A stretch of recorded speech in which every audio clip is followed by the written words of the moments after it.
السلام علیکم۔ آج جو ہم کوسچن کریں گے وہ ہے امراؤ جان ادا اردو کا پہلا ناول ہے، بحث کیجیے۔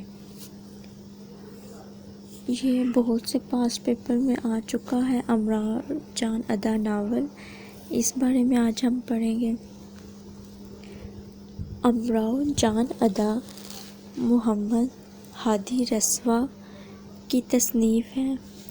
اسے معاشرتی، نفسیاتی اور تاریخی ناول میں اہم مقام حاصل ہے۔ اس کی اہمیت کا اندازہ اس سے بھی ہوتا ہے، ایک صدی گزرنے کے بعد بھی اس کی روح اور کشش میں کوئی تبدیلی نہیں آئی۔ اس کا اسلوب سادہ ہے، زبان بھی عام فہم ہے۔ اس میں آپ نے یہ بتانا ہے کہ ناقدین اور محققین میں سے بعض حضرات نے اس کا موضوع طوائف قرار دیا ہے، بعض نے لکھنؤ کے معاشرتی زوال کو، مگر سنجیدگی سے اس کا جائزہ لیا جائے تو اندازہ ہوتا ہے لکھنؤ کا معاشرہ، زوال آمادہ تہذیب اور طوائف، سب کچھ اس کا موضوع ہے۔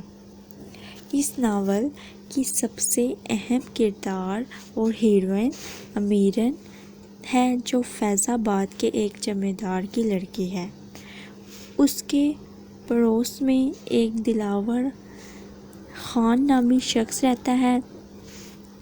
اس شخص سے امیرن کے ابو کی کوئی تلخ کلامی ہوتی ہے، جس کی وجہ سے دلاور خان امیرن کو اغوا کر لیتا ہے۔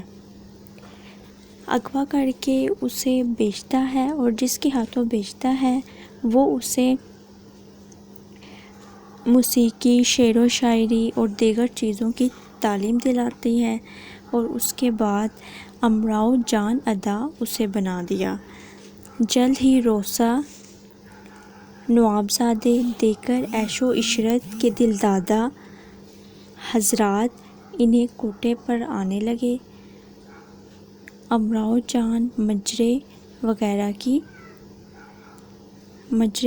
کی محفلوں کی زینت بننے لگی۔ وہیں پہ ایک ڈاکو بھی آتا تھا۔ امراؤ جان ادا سمجھی کہ یہ ڈاکو شاید ٹھیک ہے، وہ اس کے ساتھ بھاگی، لیکن راستے میں سے پتہ چلا کہ یہ ڈاکو ہے، کیونکہ اسے گرفتار کر لیا گیا۔ پھر جب امراؤ جان ادا ایک مرتبہ اپنے آبائی گاؤں آئی، آبائی گاؤں میں امراؤ جان ادا جب آبائی گاؤں واپس آئی تو اسی املی کے درخت کے نیچے مجرے کی محفل میں شرکت کرنی پڑی، جہاں سے اسے اغوا کیا گیا تھا۔ اس کی والدہ اور بھائی کی نظر اس پر پڑی تو وہ قتل پر آمادہ ہو گیا بھائی۔ اس کے بعد وہاں سے واپس چلی گئی۔ آخر میں دلاور خان بھی جرم کی پاداش میں گرفتار ہوا۔ اس کے پلاٹ میں آپ نے یہ بھی بتانا ہے، اس کا پلاٹ نہ تو افسانہ آزاد کی طرح ڈھیلا ہے، نہ نذیر احمد کے ناولوں کی طرح قصہ بندہ ہے۔ یہ حقیقت ہے کہ اس کا پلاٹ معتدل ہے۔ پھر آپ نے تکنیک کا بتانا ہے۔ امراؤ جان ادا میں مرزا سودا نے واحد متکلم کی تکنیک استعمال کی ہے، مکالماتی انداز میں ناول کو آگے بڑھایا ہے، اس سے نئی دلکشی پیدا ہو گئی ہے۔ اس کے علاوہ بیانیہ تکنیک بھی استعمال ہوئی ہے۔ امراؤ جان ادا بلا جھجک اپنی آپ بیتی اس میں بیان کرتی ہیں، جو سوال پوچھے جاتے ہیں ان کے جواب دیتے ہیں، اور اچھے سے اچھے ساخت دل آنکھوں سے آنسو نکل پڑ جاتے ہیں۔ ان کی داستان سن کے لوگوں کے آنسو نکل آتے ہیں، سخت دل انسان کے بھی آنسو نکل آتے ہیں۔ اس سے رسوا کی مہارت کا اندازہ ہوتا ہے۔ اس کی تکنیک کے بعد آپ نے بتانا ہے کردار نگاری۔ امراؤ جان ادا ایسا ناول ہے جس میں کرداروں کی بھرمار ہے۔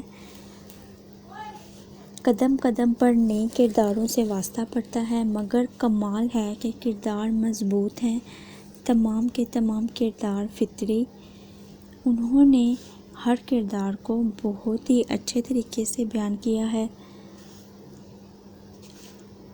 ہیروئن کا کردار ایسے پیش کیا ہے کہ اس کی کہیں پہ مثال نہیں ملتی۔ اس میں جہاں روسا، نواب اور امرا نظر آتے ہیں، وہیں چور، ڈاکو بھی نظر آتے ہیں، مولوی بھی نظر آتے ہیں، کیونکہ جب اس طرح کی محفلیں لگتی تھی وہاں پہ یہ سب موجود ہوتے تھے۔ یہ جو ناول ہے اس میں قاری کو جھنجھوڑ کر رکھ دیا جاتا ہے۔ 3 کیفیتیں ایسی ہیں۔ کون کون سی کیفیت؟ ایک کیفیت تو یہ ہے جب دلاور خان امیرن کو اغوا کرتا ہے۔ دوسری کیفیت یہ ہے جب فیض علی ڈاکو کے بہکاوے میں آ کر وہ اس کے ساتھ جاتی ہے۔ تیسری کیفیت وہ ہے جب وہ اپنے آبائی گاؤں مجرے کے لیے آتی ہے۔ لکھنؤ کی جو زبان ہے اور تہذیب کے بارے میں اس میں بیان کیا گیا ہے۔ لکھنؤ کی معاشرت اور تہذیبی منظرکشی، لکھنؤ کی معاشرت اور تہذیبی منظرکشی بہت ہی خوبصورت طریقے سے بیان کی گئی ہے۔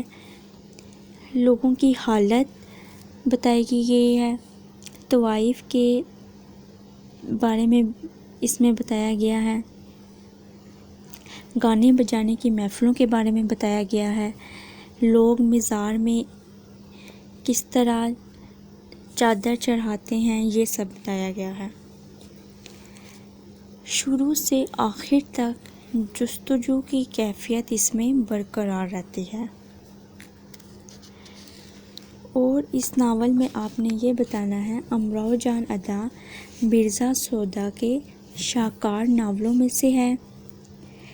اس میں لکھنؤ تہذیب کی منظرکشی کی ہے، جس میں طوائف کے بالا خانوں میں جانا تہذیب، عزت اور افتخار کا سبب سمجھا جاتا ہے۔ انہوں نے سادہ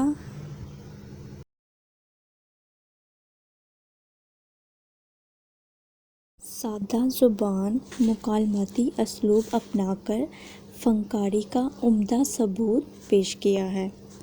پلاٹ، کردار، مکالمے، منظرکشی، زبان و بیان کو نہایت لاجواب طریقے سے بیان کیا ہے۔ فرضی قصہ کو ایسے فطری انداز سے پیش کیا ہے کہ آج بھی دنیا کے ادیب حیران ہیں۔ امراؤ جان ادا جو ہے یہ ایک لڑکی کے بارے میں ہے جس نے طوائف کی حیثیت سے زندگی گزاری۔ مین کردار امراؤ جان ادا کا ہی ہے۔ آپ نے یہی بتانا ہے۔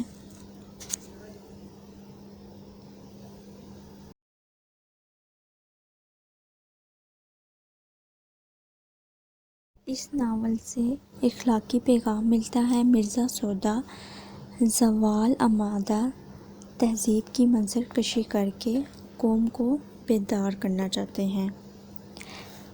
ایک غریب لڑکی کو نہ چاہتے ہوئے بھی طوائف کی صف میں شامل کیا۔